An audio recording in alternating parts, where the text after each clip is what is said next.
Assalamualaikum warahmatullahi wabarakatuh.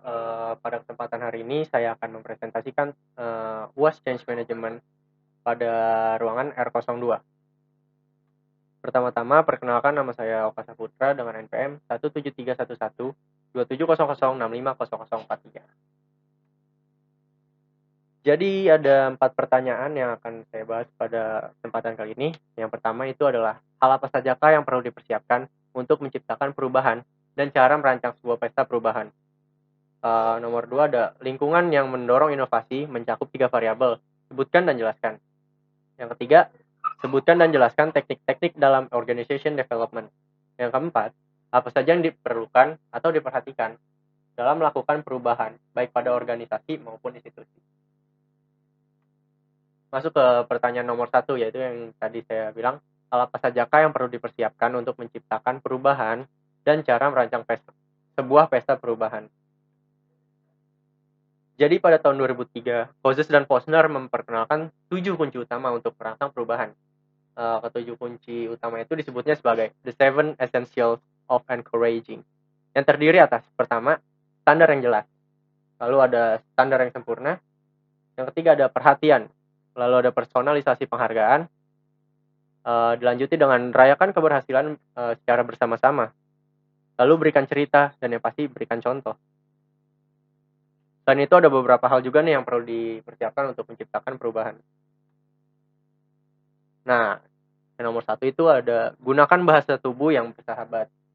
Manusia itu berkomunikasi bukan hanya dengan kata-kata. Tubuh pun berkomunikasi. Bahasa tubuh yang bersahabat akan sangat membantu orang-orang merasa nyaman berada di sekitar Anda. Wibawa Anda akan sangat ditentukan oleh bagaimana Anda menata bahasa tubuh secara baik. Nah, yang kedua, gunakan simbol-simbol perubahan. Apa sih itu maksudnya? Maksudnya adalah kayak manusia berkomunikasi dengan menggunakan simbol-simbol. Dan itulah kelebihan manusia bila dibandingkan dengan makhluk-makhluk lainnya. Manusia dapat memahami simbol-simbol itu dengan baik, dan semakin tinggi tingkat yang dicapai seseorang, akan semakin simbolik komunikasinya. Pendekatan budaya ini kalau dilakukan dengan baik akan menciptakan atmosfer perubahan yang efektif. Ketiga, gunakan pihak ketiga yang mereka sukai dan hormati. Orang-orang ketiga yang kredibel, punya keahlian khusus, jujur, dikenal luas, dan enak dilihat, dapat dimintakan bantuannya untuk mencairkan suasana. Nah, orang-orang ini tidak dapat hanya digunakan sekali saja, namun harus dimintakan bantuannya beberapa kali, karena biasanya ucapan mereka itu lebih didengar daripada orang dalam gitu. Nah, yang keempat, berikan pelatihan lintas sektoral. Kemampuan diperlukan untuk berubah. Kemampuan mereka untuk berubah tergantung pada input yang mereka miliki. Pelatihan secara lintas sektoral dapat digunakan untuk mengisi kepala mereka, sehingga mereka paham apa yang terjadi di divisi atau unit bisnis lainnya. Yang kelima, kirim mereka keluar.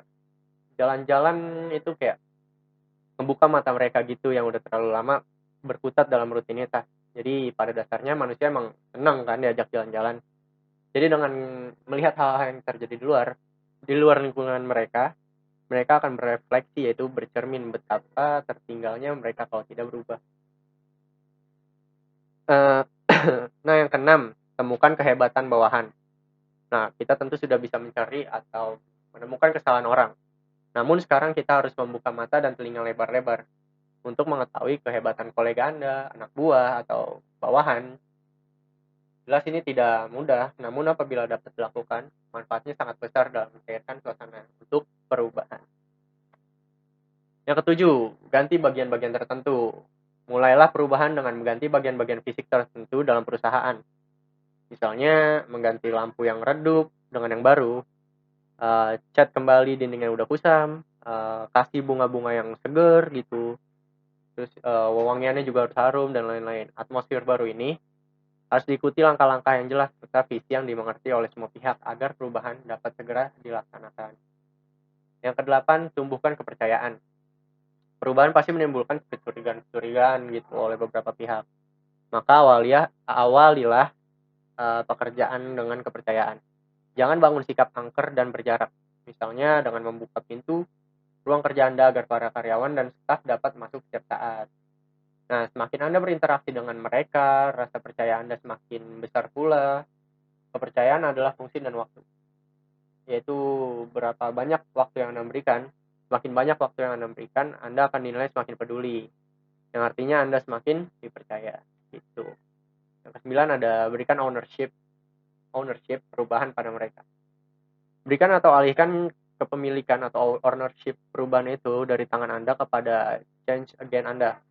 Lalu kepada seluruh karyawan, alihkan kepemilikan lewat berbagai pertemuan rutin dan berikan mereka inisiatif untuk memeloporinya.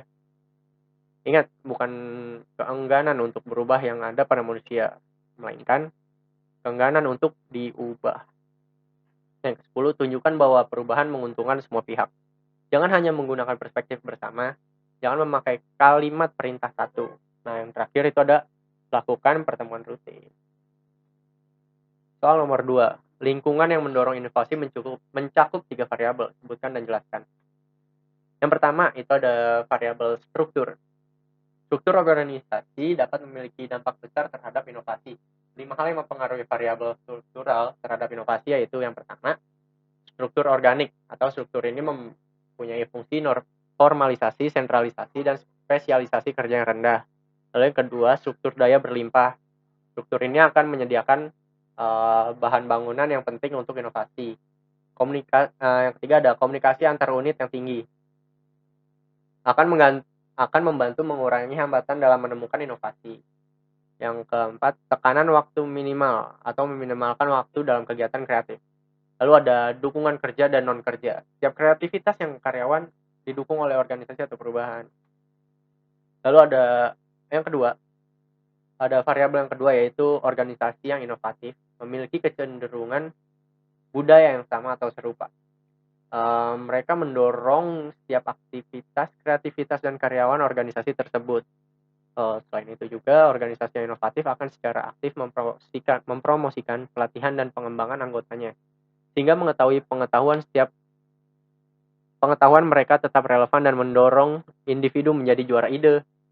Penelitian yang menemukan bahwa juara ide memiliki kepribadian umum, yaitu memiliki kepercayaan diri yang tinggi, ketekunan, energi, dan kecenderungan mengambil resiko yang tinggi. Yang ketiga nih, variabel terakhir itu inovasi dan pemikiran desain. Pemikiran desain dapat mempengaruhi sebuah inovasi. Pemikiran desain dapat memunculkan sesuatu yang belum ada sebelumnya. Dengan melibatkan pemikiran desain, manajer memahami lebih apa yang diinginkan dan dibutuhkan oleh pelanggan. Pemikiran desain juga menuntut bisnis untuk mengetahui permasalahan nyata yang dihadapi pelanggan. Jadi dengan kata lain, pelanggan bukan hanya sebagai target bisnis gitu. Dan hal ini juga menuntut suatu bisnis untuk mengonversikan wawasan pelanggan menjadi produk nyata. Masuk ke soal nomor 3, sebutkan dan jelaskan teknik-teknik dalam organization development. Nah, jadi pengembangan organisasi itu dalam ilmu manajemen lebih dikenal dengan organization development atau biasa disingkat OD atau OD. Pengertian pokok OD adalah perubahan yang terencana atau planned change. Ada beberapa teknik yang dirancang para ahli dengan tujuan meningkatkan kemampuan berkomunikasi serta bekerja secara efektif antar individu maupun antar kelompok dalam organisasi. Ada beberapa teknik yang sering digunakan. Teknik-teknik itu ada berikut ini. Yang pertama itu sensitivity training, merupakan teknik OD yang pertama diperkenalkan dan yang dahulu paling sering digunakan. Teknik ini disebut juga T-group dalam kelompok T atau singkatan training yang masing-masing terdiri atas 6-10 peserta. Pemimpin kelompok atau terlatih membimbing peserta meningkatkan kepekaan atau sensitivity terhadap orang lain, serta keterampilan dalam hubungan antar pribadi. Nah, yang kedua ada team building. Adalah pendekatan yang bertujuan memperdalam efektivitas serta kepuasan setiap individu dalam kelompok kerjanya atau tim. Nah, teknik team building ini sangat membantu meningkatkan kerjasama dalam tim yang menangani proyek dan organisasinya bersifat matrix. Yang ketiga ada survei feedback. Dalam teknik survei feedback, setiap peserta diminta menjawab kuesioner yang dimaksud untuk mengukur persepsi serta sikap mereka.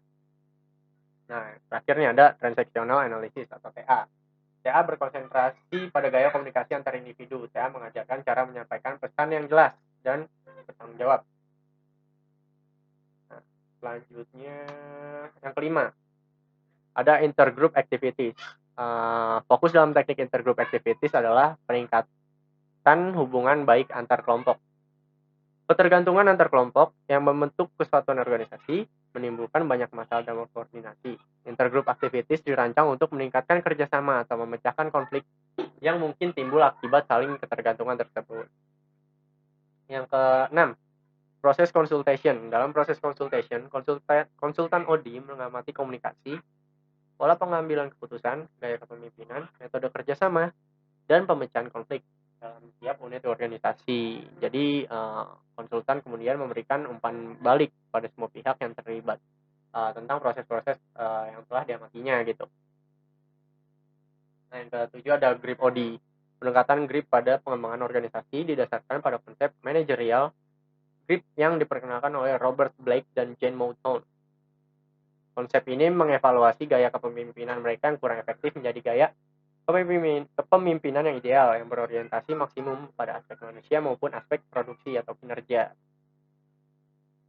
Nah, yang ke-8, third party peacemaking. Dalam menerapkan teknik ini, konsultan OD berperan sebagai pihak ketiga yang memanfaatkan berbagai cara menengahi sengketa serta berbagai teknik negosiasi untuk memecahkan persoalan atau konflik antar individu dan kelompok. Nah, masuk ke soal terakhir, soal nomor 4. Pertanyaannya itu, apa saja yang diperlukan atau diperhatikan dalam melakukan perubahan baik pada organisasi maupun institusi.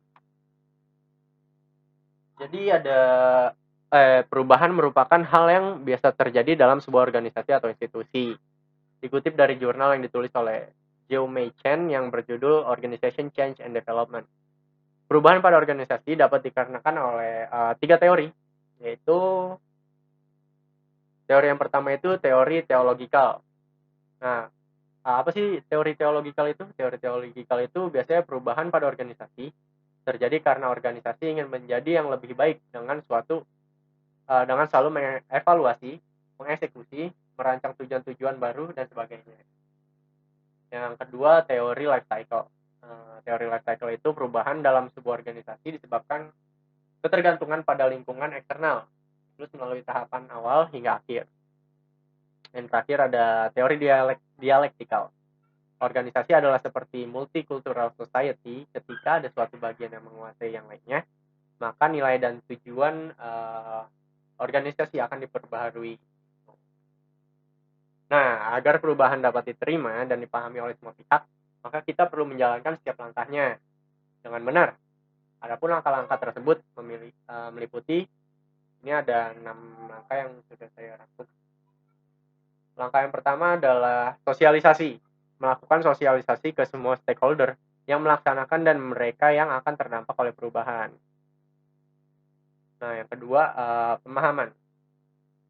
Semua orang diharapkan memiliki pemahaman yang sama gitu loh, pentingnya perubahan yang dilakukan oleh organisasi. Jadi kayak semuanya harus mahamin dulu gitu kayak pentingnya perubahan itu dalam organisasi itu apa gitu.